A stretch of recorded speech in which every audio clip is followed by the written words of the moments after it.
Hello, welcome to Philosophy Gets Schooled. I'm Simon Kirchin, a philosopher based at the University of Kent. We're recording this episode in October 2023. This episode is about philosophy of mind and, in particular, functionalism. So we'll be thinking about what functionalism is, various examples that illustrate the idea, and pros and cons of functionalism. We'll also see what else we get onto as always. Joining me in this episode, we have Sally Latham, who's a philosophy teacher at Birmingham Metropolitan College. Hi, Sally. Hi, Simon. Thank you for having me back. And we've got Mabel Rowe, who teaches philosophy and religious studies at Barton Court Grammar School in Canterbury. Hi, Mabel. Hi, Simon. Thank you for having me back as well. And Adrian Samuel, who teaches philosophy at Cheltenham College. Hi, Adrian. Hi, good to be here.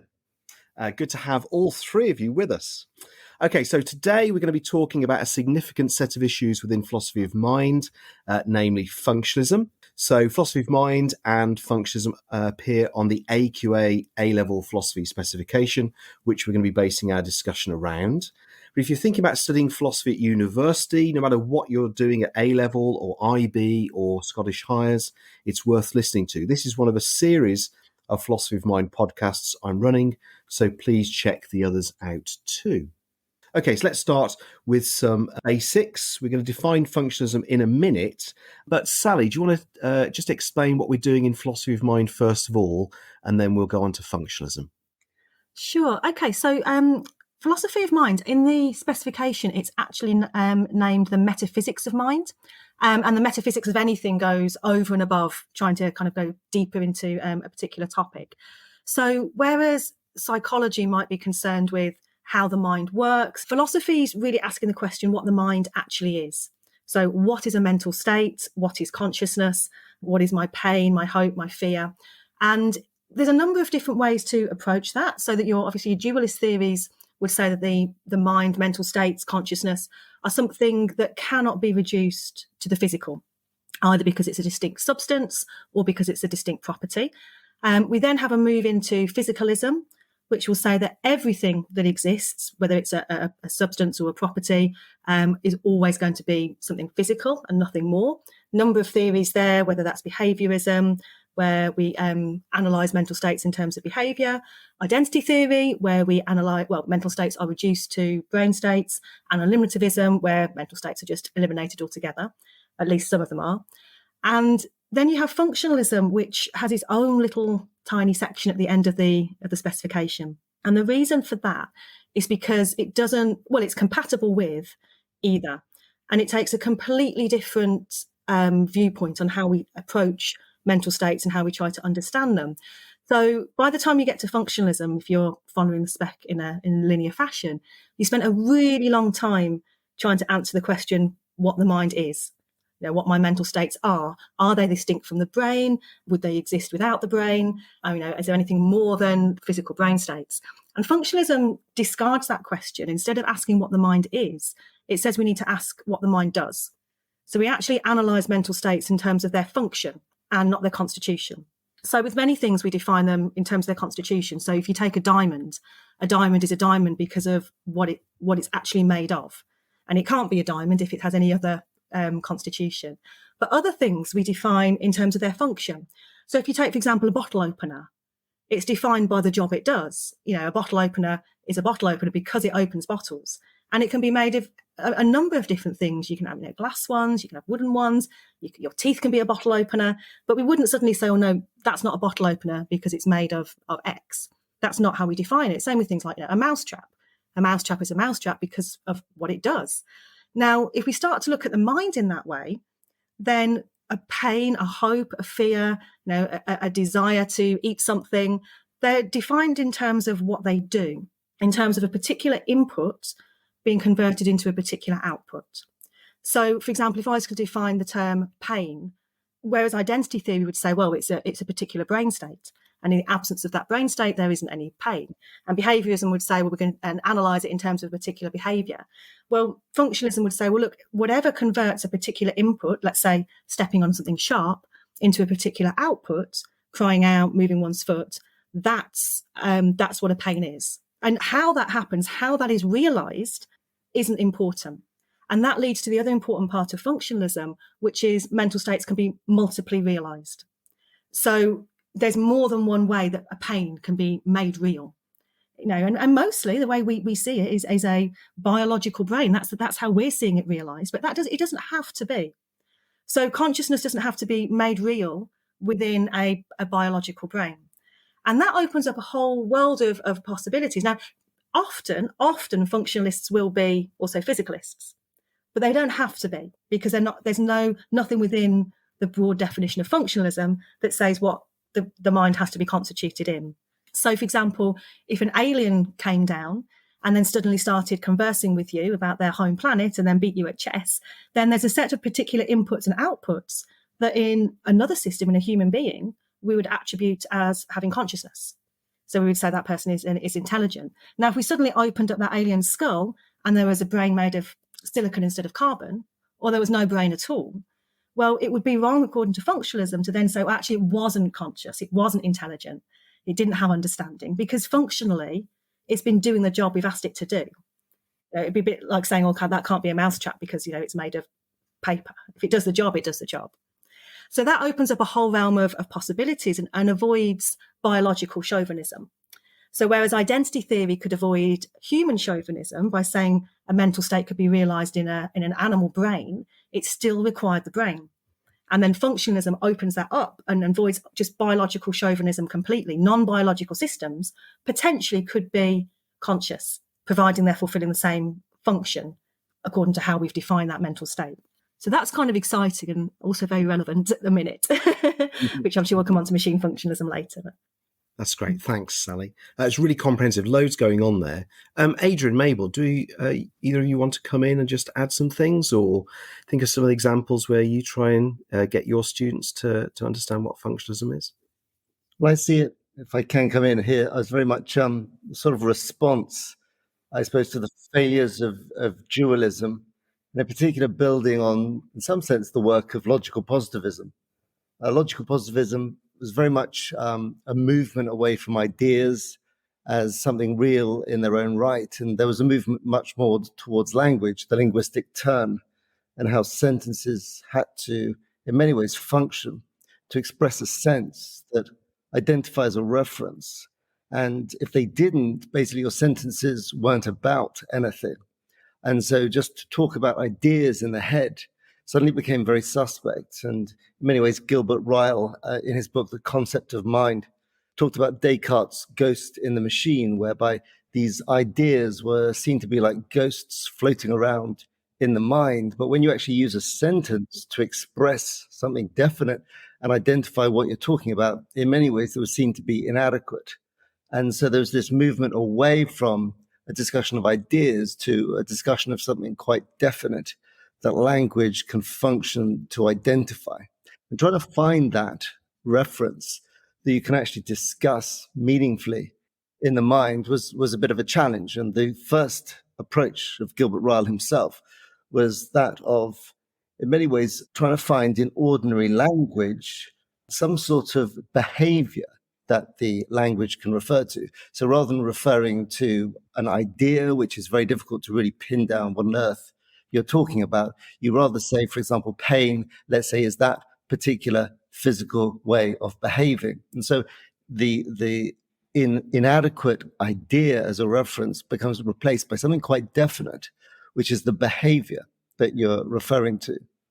But there were problems with behaviorism because it became very difficult to specify really the reality of the mental. Normally, we think that the mental guides our behavior, but to simply say that the mental is our behavior just seemed to be very counterintuitive and didn't really do justice to, in some sense, the causality of the mental, how the mental guides our behavior rather than just is that behavior. And so another attempt to try to find a reference of our mental talk, our sentences about the mental, was to move away from physical behavior to physical brain states, with the rise, therefore, of psychophysical identity theories, whereby basically the language is referring to a brain state. And two main theories were trying to make sense of that way of referring, where you try and locate the language on a particular brain state. These were tokens, specific instances that happen in your brain, or a type that at least then you could say, well, this pain is not that particular brain in that particular state, but it's a type of brain state that's maybe shared between two different brains. So you could at least talk about the same pain at different people in different brains, because they're just sharing in the same type of experience. But again, this became very, very difficult to maintain, because in many ways, when you're trying to look at that reference, you've got certain things like the chauvinism that was mentioned earlier by Sally. Why can't you achieve, for example, that experience, that mental state, on a very different mechanism? And then comes down to multiple realizability of Hilary Putnam. Perhaps if we saw an octopus was one of Hilary Putnam's examples, then the octopus might shrink away from the pain, or at least seem to have pain, might shrink away from some sort of input and try and move away from this object. And the human brain, which is very different physical system. So it's very difficult to say there's a same identity between the mental state and the brain state, because octopuses and humans have very different brains. There still seems to be, in spite of those very different brain states, a similar mental state, namely this trying to avoidance of pain. And so the way I see it, at least, is that functionalism came in to that problem. We've accepted from behaviorism and from the psychophysical identity theories that we don't want to refer to ideas, some vague idea in the head, which is very difficult to have a sense that identifies a clear reference. We want something definite to refer to. But finding anything physical that we could identify really clearly proved to be very difficult, whether it was our behavior or whether it was a particular brain state. And then, as Sally rightly put it, I think then we move away from trying to find the reference in any particular physical thing, and we try to find the reference rather in a function that can be performed on a range maybe of physical brains, but they're all doing the same thing. Like this bottle opener is all doing the same thing. And as long as they're all doing the same thing, they're all in the same state, let's say, of opening the bottle, or in this case, the same mental state. Great. That's really helpful, Adrian. Mabel, anything you want to add? Yeah, I just wanted to add a couple points based on kind of, especially what Adrian just said there, because I think it's quite interesting bringing analytical philosophy into it, looking at the, logical positivist, 1920s to 1930s kind of Vienna Circle-esque movement, because obviously on the spec, we've got Hempel being the hard behaviorist with that direct mental state is analytically reducible to physical behaviors. And then we've got the different kind of types. So we've got linguistic behaviors, physiological behaviors. But then also, as you said, kind of linking it almost to mind brain type, you do have the neuroscientific behaviors as well. So the behaviors of the brain. But I think it's important to make reference to different types of functionalism, because you've got the causal role functionalism of like the can opener compared to the computational or machine functionalism of the input output. And I think when we look at these, it's quite important, because the computational or machine functionalism of, say, Putnam, because he's the one who really put that one together, is slightly different from, say, the causal role of people like maybe Dennett, where I think when you said about analytical philosophy, Dennett is sometimes referred to as a neo-behaviorist while still maintaining functionalist views, because he wants to kind of grapple with this analytical philosophy and this sense of language almost that we can talk about with meaning, but equally whilst describing the function of mental states. Whereas Hilary Putnam, one of my favorite quotes in philosophy and what my year 13s love is that Hilary Putnam calls behaviorism and the way they use analytical philosophy, he calls it a mugs game, like literally just calls them out in his work, Nature of Mental States. And he does that because he thinks that by reducing the language of behavior, he has a quote which is, being A is being B only if it is informative. So in terms of what the Vienna Circle logical positivists wanted to do, have that philosophy with meaning and language, Putnam calls that a mugs game. He's like, almost they're trying too hard to give it meaning. they're trying too hard to overly reduce one thing to another.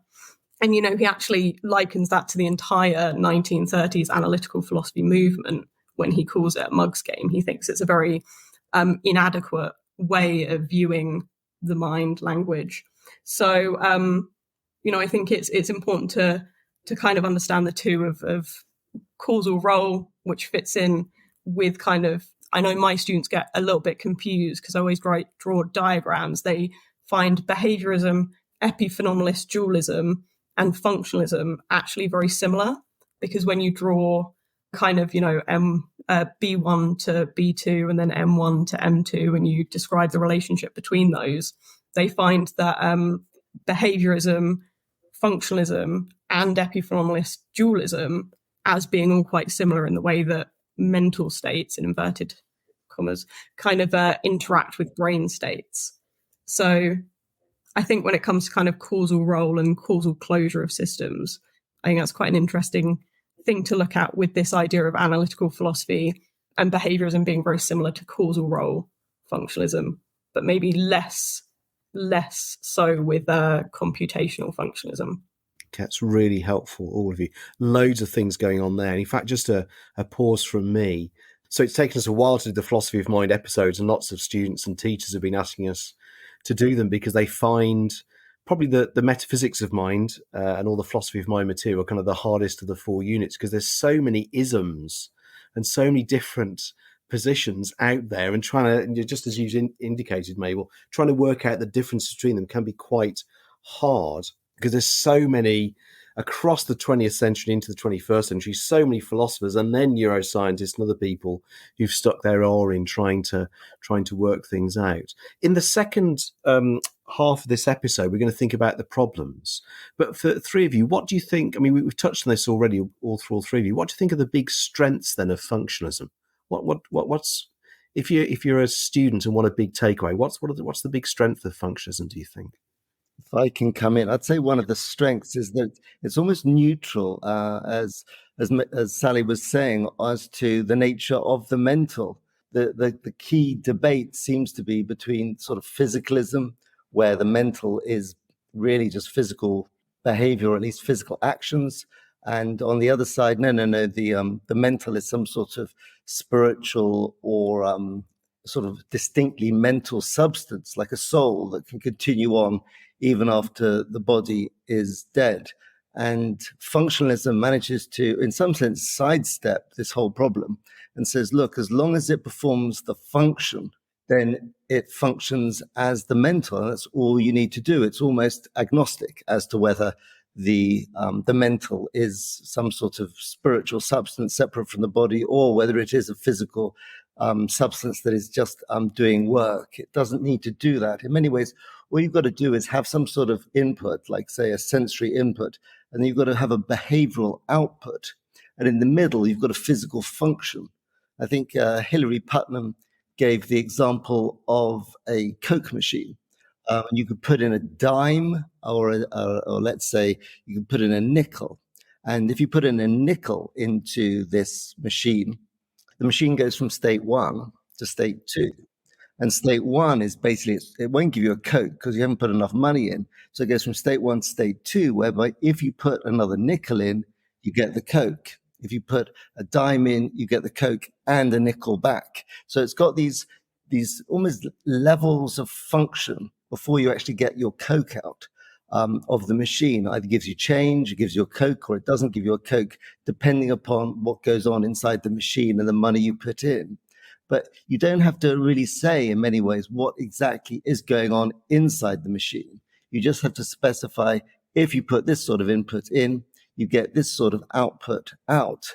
And the mental is functioning in that way, and allows you to pretty much understand quite a lot of the mental, while in some sense sidestepping the question of exactly what the mental is and trying to describe, as Sally said, its constitution or anything like that. It's sidestepping the problem, I think, is one of its great strengths. I mean, I think there's probably 2 advantages I can think of that we haven't already mentioned. One is quite specific and one is much more general and broad. Whatever theory of mind that you are discussing, you're probably going to have to talk about mental causation, if it exists, if it does exist, in what state. And it's been a problem for everybody, because if you're a substance dualist, you have this problem of how an immaterial substance can have an effect on a material body. So Ryle's ghost in the machine. Identity theory is probably one of the better ones, because you've got brain states causing other physical states. Behaviorism it does have a theory of mental causation. I won't go into it too much now because that'll be a separate episode. But generally, people tend to say there is no mental causation in behaviorism. And there's certainly no distinct mental state causing action, which is problematic. You don't cry because you are sad, in the sense of sadness being a distinct cause separate from the crying. And that doesn't sit very well. And then functionalism replaces mental causation. There is mental causation because part of the definition of a mental state is its causal role in a particular output. But because it's done this lovely little sidestep, it doesn't have to say how it happens. It could be an immaterial soul, it could be a brain state. It doesn't matter how, but it does. It's part of the definition that it causes action. So causation's back, mental causation's back, but we don't have to say how it happens, and that's kind of cool. The other thing is, I think, is just putting it in context. So it's really nice to put the philosophy of mind. I probably should have said this at the start. The philosophy of mind in its wider context. So for years and years, people were dualists because there was this idea of souls and immaterial substances, and that was kind of the wider picture of how culture was. Substance dualism is still around, but like 2% of academic philosophers still believe it. Then we got really excited about logical positivism. And, if we can't verify it, we're not going to talk about it. And then we have behaviorism. And that was popping up in psychology as well, So in a wider cultural context, we're loving positivism.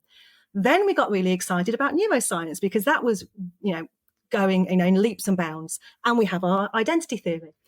Then, and I know there's lots of different types of functionalism, but machine functionalism is the one that's capturing us right now. And, AI is very, very topical at the moment. So this idea of artificial intelligence, and should we be attributing consciousness to non-biological systems, if they can not only beat us at chess, but fool us into thinking they're human beings, that's important right now. That's where we are. And I think functionalism, it really sits well with the wider cultural issues that we're thinking about right now. So we should care. That's what I'm trying to say. It's important. That's great. Thanks, Sally. Mabel, any last thoughts from you before we go for a break? I was just going to say, I really love the way that we practically do it in everyday life. One of the ways I explain it to students, because one of the biggest issues I found with getting students to conceptually understand the philosophy of mind is the fact that they have to conceptually understand the mind. And that is very difficult.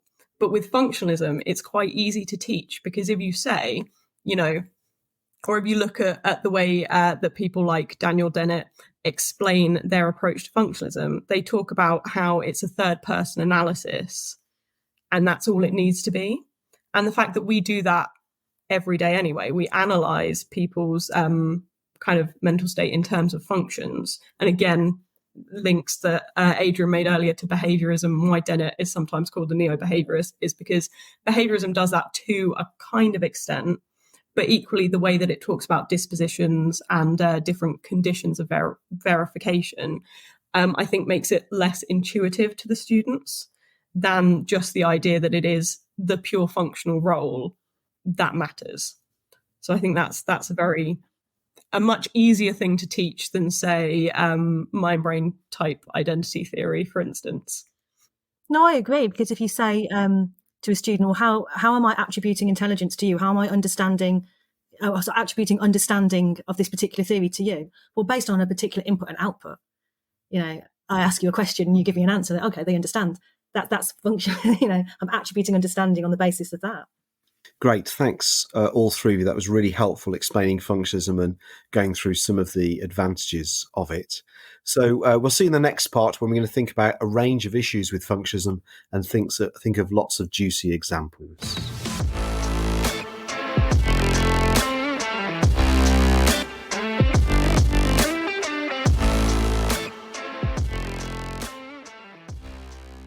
And welcome back. Before we move into this segment, it's just to remind you to check out all our other episodes. We have many episodes on all aspects of ethics and moral philosophy, epistemology, philosophy of religion, and new for autumn 2023, philosophy of mind. We hope we'll be covering other topics soon too, such as stretch topics and philosophers not on the specification. So we've introduced the idea of functionalism and we've thought about some advantages of it. We're now going to think about a whole range of issues that are mentioned on the spec and some that aren't mentioned on the spec, but which we think you need to know about. So Adrian, do you want to start us off by thinking about inverted qualia, please? What the hell are qualia? Well, I think qualia are the experience, almost the phenomenal experience of the mental state itself, which is something we've really ignored when discussing functionalism, because rather than talking about what Sally rightly called the constitution of it, we've rather talked about the function. And in many ways, you can criticize functionalism, I think, by almost drawing upon what could be called a modus tollens argument. Because if functionalism is true, it seems mental states can be understood as functional states. So that's the first sort of move. And then you say, but you can say that actually some mental states, in particular phenomenal experiences, the experiences, let's say, of a particular color, are qualia. They've got this experience which is not functional. It's something that we sort of have a likeness. It's yellow. It's got a particular texture or a particular feel to it. And that cannot itself be understood functionally. And then through a modus tollens argument, you say, well, if functionalism says that mental states have to be understood simply functionally, and there are mental states such as qualia, which are this sort of experience that cannot be understood purely functionally, but simply in terms of the characteristic of the experience itself, then it seems that functionalism must itself be wrong. And this argument of trying to show, therefore, that functionalism was wrong was developed in the inverted qualia argument. And the inverted qualia argument is a bit like the argument, is the blue that I experience really blue? But it does it in a quite an interesting way. It sort of inverts the spectrum of light that we experience. And so what we experience, let's say, as the lower wavelengths of light suddenly get transferred to the higher wavelengths of light. The name that the name that we use, let's say, could be identical. I could use the word red, for example, for all of those wavelengths of light, and blue for another wavelength of light. But what's different in this case is that I experience each of them differently. Let's say my red is your blue is my red. But that doesn't matter. That's just the experience of it. Functionally, it still seems to be that I can communicate with you. Because although the red I'm experiencing is your blue, the way I use language means that functionally there's no difference at all. I can talk about red in exactly the same way as you talk about red, but the strange thing is I'm actually experiencing it as blue, let's say, not as red. And this leads in many ways then to a difference between the mental state of how I experience the color and the functional state of how I use the word about that color. And in many ways then it seems to be a problem for functionalism, because by flipping the qualia, all of the wavelengths of the bottom of light suddenly became at the top of light, and yet the words that I use for my experiences of light remain pretty much the same as anybody else's in the way I function, but the experience itself is very different. I think some people have argued, well, okay, conceptually it's possible to flip all of the wavelengths of light and avoid sort of, saying that the function is identical to the experience that you've got. But some people who want to defend the neuroscientific program say, well, actually, when you actually get to the detail, just a thought experiment of what is conceptually possible might not be practically possible. And so when you actually look at the light that we experience, it tends to be from about 400 nanometers to 700 nanometers in wavelength. And we don't see many of the other wavelengths of light just within that narrow band. And the light that we see, the red, for example, is at 700, the purple is at 400. But when you look at it, what's going on, actually, as far as the mechanisms of perception goes, we seem to have three kinds of photoreceptors, the blue, the green, and the red. And when you look at the mechanism, you might say, okay, theoretically, I might be able to swap all of the colors round, and, what you see and what you use the word for red, you experience, let's say, as blue, whereas I experience it as red. Theoretically, it might be possible to swap it all around. But when you actually look at the mechanisms of perception itself, our three photo receptors, and how in many ways the green and the red are closer together in the band of light than the blue, it means that we've got greater precision in our sight at the level of green and red objects, whereas our ability to distinguish colors is less good at the level of the blue. And you might think, okay, yes, at the level of a thought experiment, a simple thought experiment, it might be conceptually possible just to swap all of our colors around and say that, my blue is your red and your red is my blue.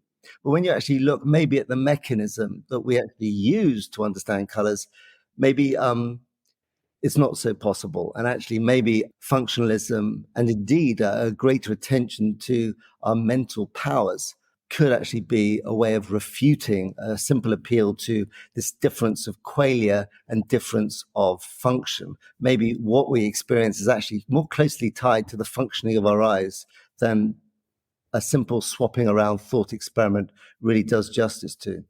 That's great. Thanks, Adrian. And then there's on the spec, there's a kind of continuation thinking about qualia, and we get not just an inverted qualia problem, but also a thought that there's might be no qualia. And who wants to take that on for us? Yeah, I'll take that, and I'll talk about what's on the spec as Ned Block's China brain argument. And basically, in essence, Ned Block has a massive issue with this kind of idea that functionalism has with input-output. And so he wants to challenge what he calls the prima facie embarrassment of functionalism by talking about how just because there's an identical functional state, it does not mean that there is an identical mental state, qualia, or brain state to that. So he's talking about the China brain. What he's essentially doing is he is turning the entire country of China into a model brain. The way he's doing this in his thought experiment is by taking over government for a period of time and making every citizen line up so they're essentially mirroring a brain and mirroring neurons. The reason he chose China is because there are billions of people in China, there are billions of neurons. So that's kind of the purpose of why it is China brain. And he is going to give them all walkie-talkies, get them to communicate the same way that our neural pathways do, the same way that our synapses do. He wants to basically replicate a brain, the function of a brain, the function of everything with the country of China. And he basically poses or finds the obvious conclusion that if you lined up everyone in China like they were neurons and you did this the function of a brain exactly as a brain functions, no one, according to Ned Block, would say that China is conscious. He says it's obvious that China is not conscious, even if you had the exact same function of a brain with China.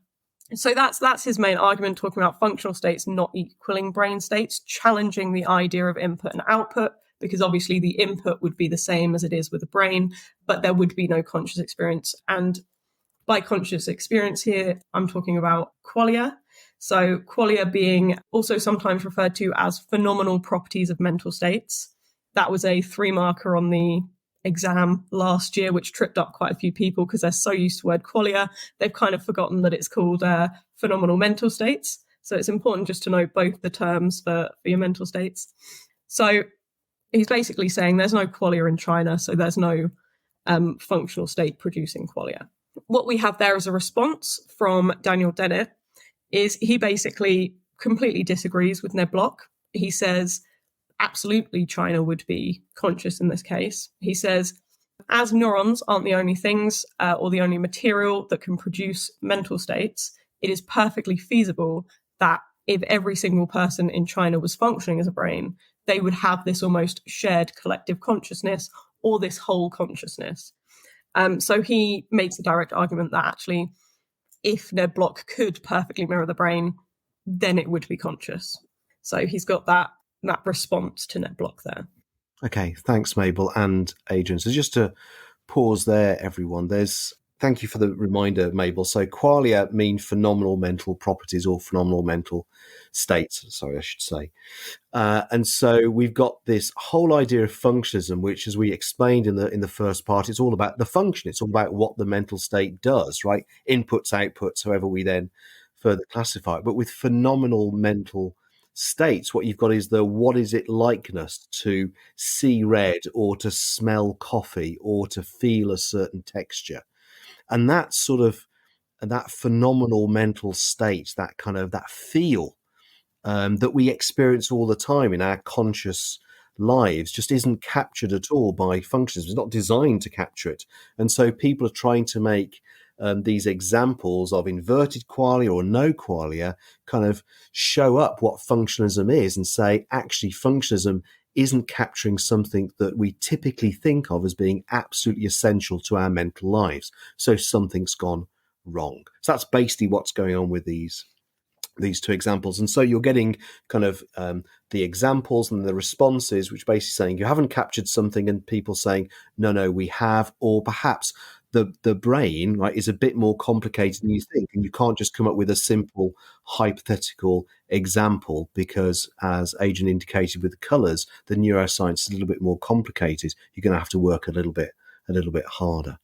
So there's another really interesting example, classic example and argument on the specification, which is Frank Jackson's knowledge or Mary argument. Sally, I think you were going to explain this one for us, weren't you? Yeah, sure. So this takes a slightly different approach to criticising functionalism. So the examples that Adrian and Mabel both used were showing that functional duplicates might not be mental duplicates. So, if functionalism is correct, functionally identical systems ought to have the same mental states. And in both cases, that was shown not to be the case, or argued not to be the case. So this is a different one. This one's about knowledge. And it's actually a slightly different use of Frank Jackson's knowledge/Mary argument, which is on the specification has already come up under property dualism, as an argument for property dualism. And in this case, it's being used as an argument against physicalism. So we have to just run through the example to make it work anyway. And I know that it'll be in the property dualism episode. But Frank Jackson proposes this thought experiment where you've got this amazing neuroscientist called Mary. And Mary has never experienced colour. So, you have to run with it. She's been born into a black and white room. Her skin, her clothes are black and white.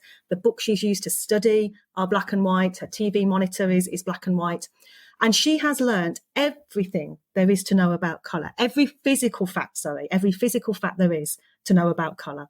So she knows about the way the retina works. She knows about light frequencies. She's a genius. There's no physical fact about colour perception that she doesn't know. Now, when she leaves the room, she actually experiences a ripe tomato for the first time. Jackson's argument is that she gains new knowledge. She gains new knowledge because she's like, oh, that's what it's like. That's the qualia of a ripe tomato. That's what red feels like, that phenomenological quality. And that is used as an argument against physicalism to say that not all facts are physical facts, because if they were, she'd have known what qualia was like because she had everything there was to know about the physical world, and yet there was something more. So not all facts and not all knowledge is physical. Now, we can use that also against functionalism, because Mary also knows all functional facts. So she knows when presented, for example, with a ripe tomato, that she would, that's the input, here is a ripe tomato, what colour is it? And she would respond, output, it is red. She knows all functional facts about how we would behave around colour, what inputs would lead to what outputs. There's no fact that she doesn't know. So if functionalism was true, she knows everything there is to know about mental states, because all there is to know about mental states are functional facts, what various inputs, and various outputs work to define that a particular mental state has happened. And yet, when she's released from the room and she's presented with that ripe tomato, she gains something new. That is what it's like. That's the qualia. That's what it's like to experience red. Now, if functionalism was correct, she would have already known that, because she had all functional facts already. She knew everything in terms of functionality about how we behave in terms of when we're presented with the ripe tomatoes. But because she gained something new, she gained that qualia that has been this enemy of functionalism and it just can't deal with it, then this shows that functionalism has to fail, because we cannot capture mental states in functional terms. If we did, she'd have known what it was like. Great, thanks, Sally. Do we want to mention zombies at this point as well? Yeah, we can bring up zombies. Apparently Daniel Dennett is my favourite philosopher, because I also have his critique to that as well. One of the other issues building on this is philosophical zombies used as a critique to functionalism. So philosophical zombies is also on the spec as an argument for property dualism as well. So both knowledge argument / Mary's room argument and philosophical zombies are arguments for property dualism, but they are also given as critiques to functionalism.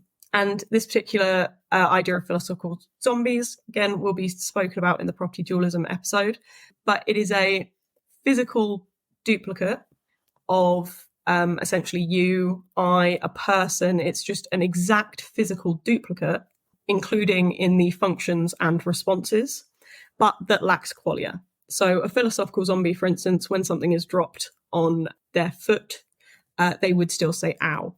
You know, if they cut themselves, they would still hold the cut. It's an identical functional duplicate. However, there is no qualia.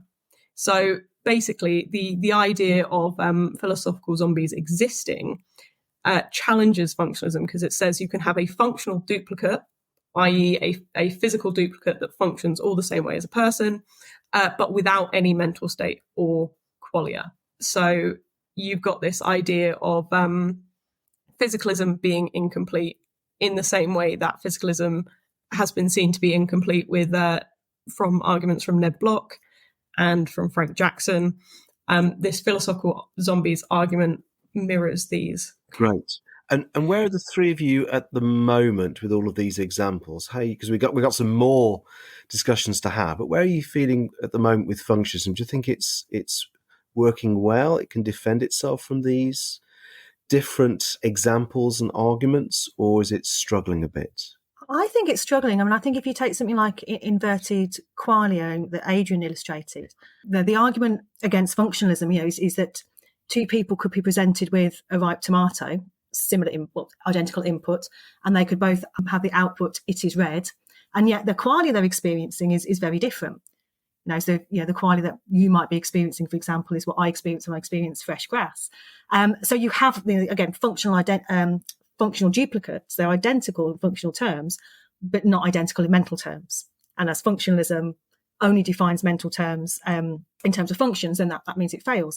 Now, they can try to answer. They do try, and they would say there would be differences.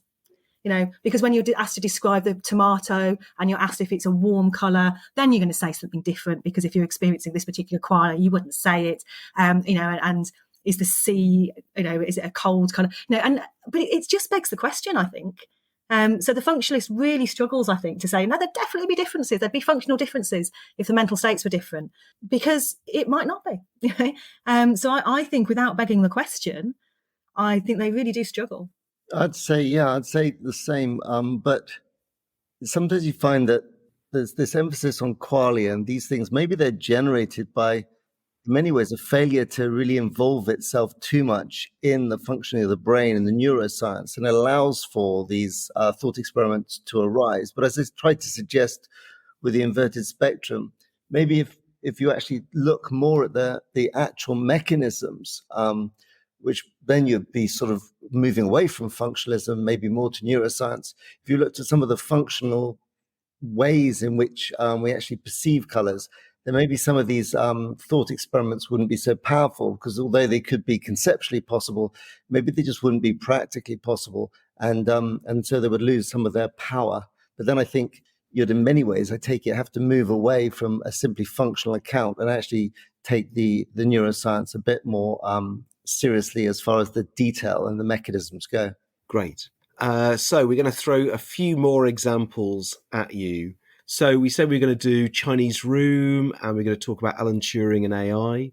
So Adrian, do you want to start us off by thinking about the Chinese room, please? Yeah, the Chinese room is in many ways very powerful thought experiment that John Searle came up with. And it's something that sort of leads very powerfully to the conclusion that functionalism is just not good enough. And what he does is he basically asks you to imaginatively identify with, in many ways, a program, a function that has this input and this output, a bit like the Coke machine that I talked about earlier, where you put in the dime or you put in the nickel and then you get out a Coke. But in Searle's example, it's rather that you put in a Chinese claim and then the output is an appropriate Chinese claim. It's basically the answer that you'd expect a competent Chinese speaker to give. So you've got the input, you've got the output, and somehow it's functionally perfect in between. But then Searle basically takes you into that in-between space of function and asks you to imagine that in many ways you're like a computer. And so you put in, let's say, a slip of paper with a Chinese phrase on, and then you're inside this box. You receive this slip of paper. And then there's a command book that says, if this comes along, then you do that. And so you don't understand anything about the Chinese symbols on the paper, but nonetheless, you can recognize the different shapes. And based on those shapes, you can then say, if I get these specific shapes, I have to give back these specific shapes. And because this rule book is a really good one, you can actually give the right answer to every single claim that's given to you. So let's say the Chinese person says hello, and you respond in exactly the right way. But the only trouble is, inside this room, the Chinese room, you have no understanding of what you're doing apart from taking a certain input that you can't even read because it's all Chinese symbols and giving a certain output according to this rule book of what's appropriate. And the Chinese person outside the room says, wow, this person functions perfectly. They speak Chinese. Whereas in fact, the person inside the room hasn't got a clue. They've just got certain shapes, a rule book, and they give out the appropriate shapes based on the rule book. In any case, this seems therefore to challenge functionalism because surely, and it's sort of a slightly different point to the previous one, let's say the inverted spectrum, which was about the qualia, which is about the phenomenal experience of the mental.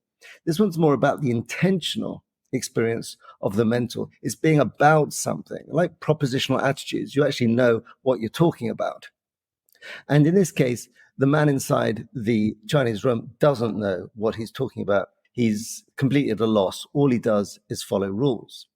Well, again, we had Daniel Dennett coming back and saying, well, I'm not sure this thought experiment works because the man inside the Chinese room is actually more like a cog in the machine rather than the whole. And what you've got to do is turn away the focus from the specific cog and look at the system to which the man is part. And so if you can see the input and then the man and then the rule book and then the output, if you can see it as a whole, then actually maybe then there would be conscious understanding of what's going on. It's just that little cog in the conscious understanding mechanism doesn't really get it.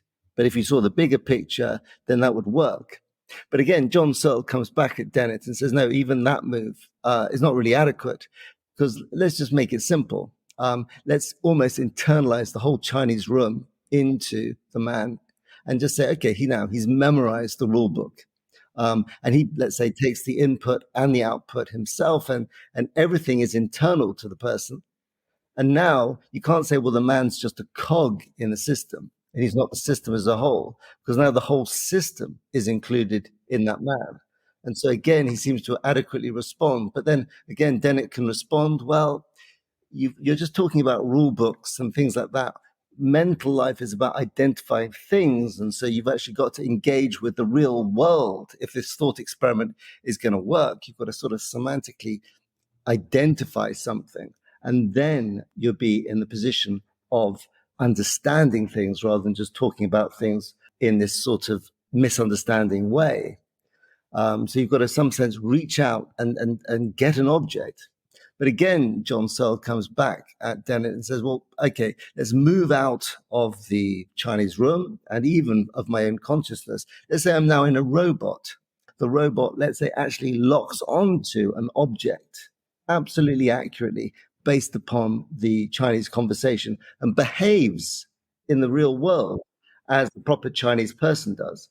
But even then, Searle's claim is that you wouldn't understand what you're doing. Even if you lock onto the objects in the world and you're actually identifying the right objects in a way, you're not really identifying them because, again, all you're doing is following this rule book. All you're doing is moving levers in the robot to engage with the world, but you're not properly understanding the world. You're not identifying things because you don't really understand any of the operations. You're just following a rule book. Well, I find all of this really, really powerful, and it seems compelling. But a problem, I think, with Searle's argument is that he's really just dealing with strong artificial intelligence. And strong artificial intelligence sort of sees artificial intelligence in terms of a deterministic automaton. There's linear processing. It's like if you get this input, then you give that output. And all of it's very, very procedural and very, very systematic. The sort of thing that you could get, for example, in a rule book that Searle's was looking up and just following the rules. But if you move to more modern forms of artificial intelligence, the linear processing, which is deterministic, is now being replaced by parallel processing, which is probabilistic. And it's not clear, therefore, that under this sort of way of thinking, that you could just put, I don't know, a Searle into a Chinese room and look up a rule and then come out with some output given the input. It seems like modern artificial intelligence is so complex with parallel processing and probabilistic reasoning that Searle's Chinese room thought experiment is maybe a little bit out of date. And indeed, this sort of artificial intelligence is becoming more and more common. For example, there was the computer system Alpha Zero, a computer that beat a human in the game Go. It's a board game where you've got to occupy territory. And it used probabilistic reasoning and parallel processing to do this. And it therefore achieved quite a lot of what we might call mental power. And it seems though, at least in those cases, Searle's thought experiment wouldn't work because the computers have now become so complex that you can't just say there's an algorithm, a function where you just say, if this input, then you give that output, which a human maybe could emulate. Nowadays, I don't know what you'd do. There's just too much complexity going on for any human to inhabit that space, as Searle did for the traditional strong artificial intelligence. That's great. Thanks, Adrian. Really interesting stuff with Searle and Chinese Room and the discussion between Searle and Dennett. Sally, do you want to put this in context in the kind of broad kind of 20th century and discussions around philosophy of mind and machine learning for us, please? Sure. So Searle was actually responding directly to something called the Turing test. So this was proposed by Alan Turing in a paper called the Imitation Game. Also a film. Please go and educate yourself, everybody, on Alan Turing and his role in history. However, we're just concerned with his role as the father of computer science. So just to kind of just very quickly talk about machine functionalism. Machine functionalism is a branch of functionalism that kind of makes an analogy between the hardware of a computer system and the brain. So if you think about the hardware of a computer system, it's the physicality. It's like your glass and metal desktop. And then within that runs the software, which is the program. Now, if you make the analogy with our consciousness, we have our hardware, it happens to be our physical brain. And our mental states, they're the software, if you like. You know, they're doing a particular job, letting us feel consciousness, pains, hopes, understanding, etc. Now, in machine functionalism, the hardware is not important so long as the program's running. So if you came in and your desktop had been replaced with something that was made of cheese, but you could still run your programs and you could still do your word processing, it's fine. Still, the hardware's not important. So the point is that with machine functionalism, so long as those mental states are performing the function, doesn't matter, we've said this already, it's multiply realizable. It doesn't matter where it's happening. It doesn't have to be a biological brain, which opens the door for artificial intelligence. So let's remember that functionalism defines mental states purely in terms of its functional role. and therefore identical functions should equal identical mental states. So Turing proposed this test, but this was in the early 1950s, I believe. And at this point, computers still filled rooms. We were at the very early age of computer technology, but Turing saw where we were going with this. He knew. And he said, imagine this scenario. So you have an interrogator, and this interrogator is on one side of a screen. On the other side, you have a human being and you have a machine, a computer. Now, the interrogator types in questions, and then they get two sets of typed responses back.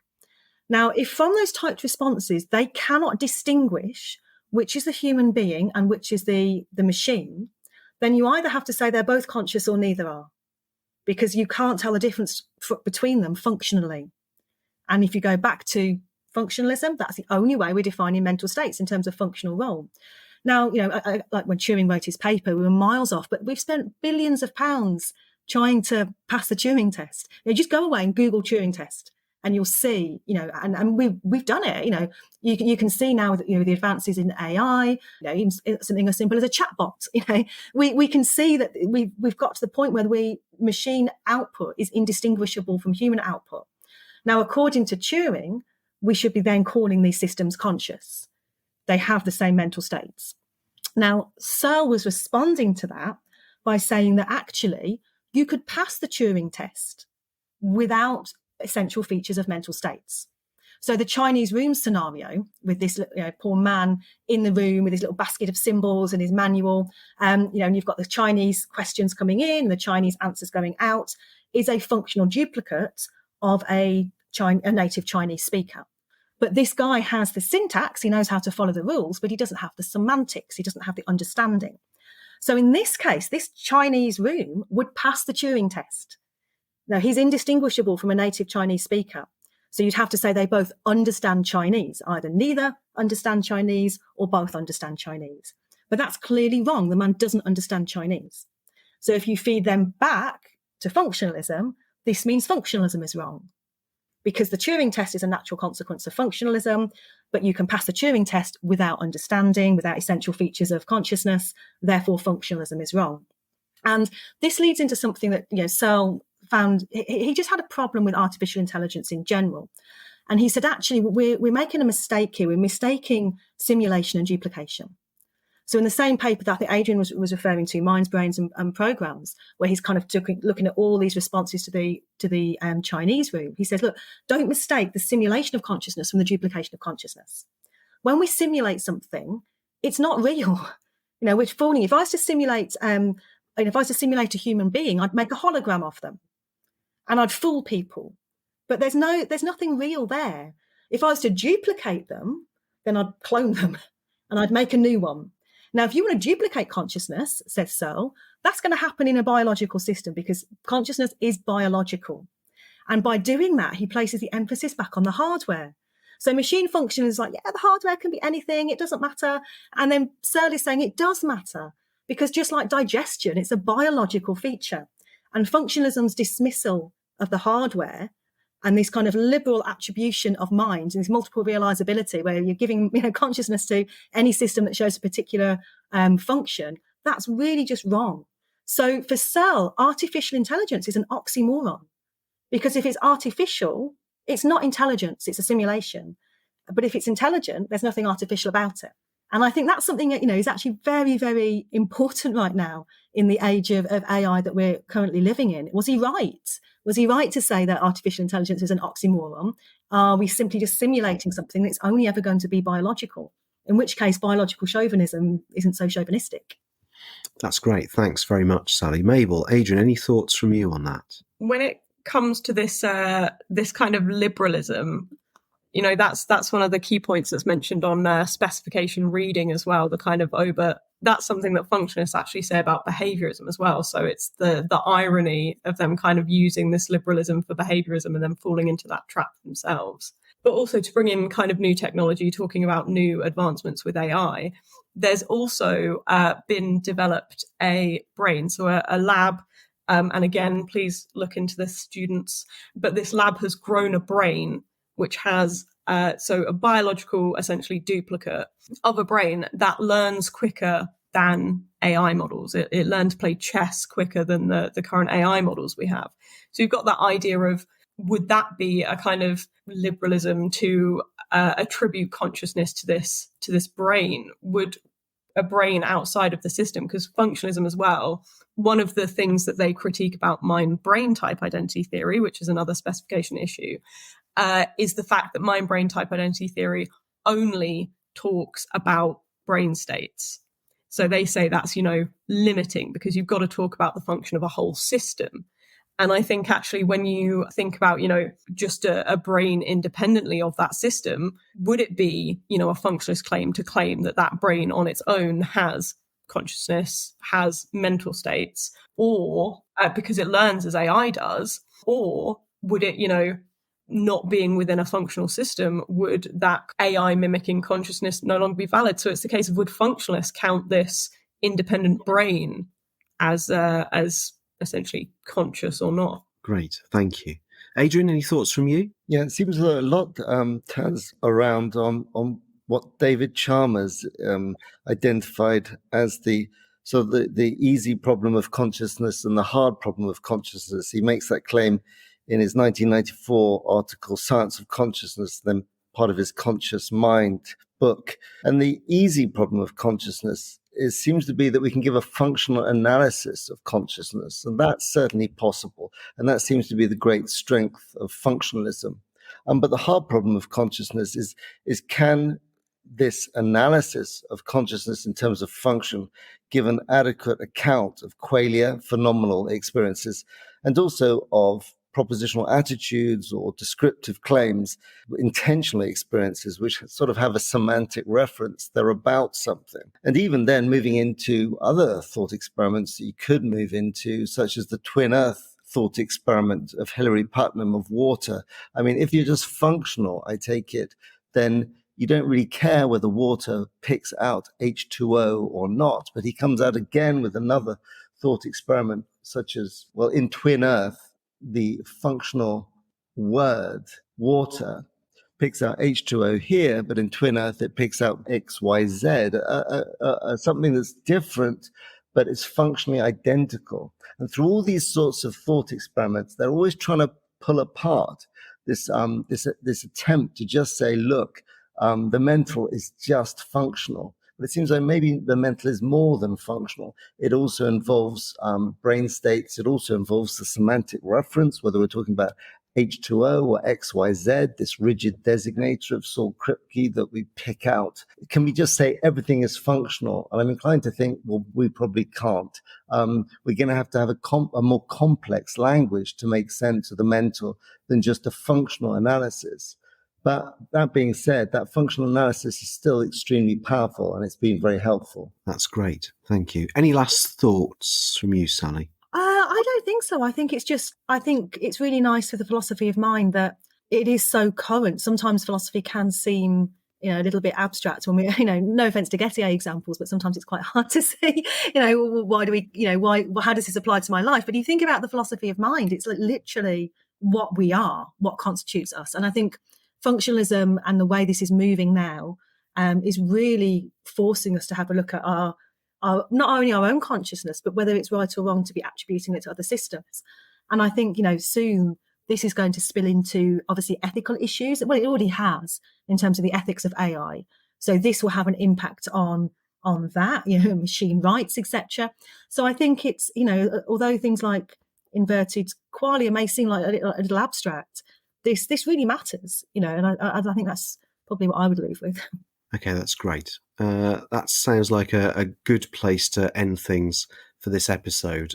So we should thank all our guests for being with us. So Mabel, thanks for coming on again. Thank you very much for having me. And Sally, thanks to you. Oh, thank you. Always a pleasure. And Adrian, thanks for your first appearance on Philosophy Gets Schooled. Thanks very much. Loved it. And thank you to you for listening. Hope you enjoyed that episode on functionalism. Please check out our other episodes, and all being well, you'll be listening to us very soon.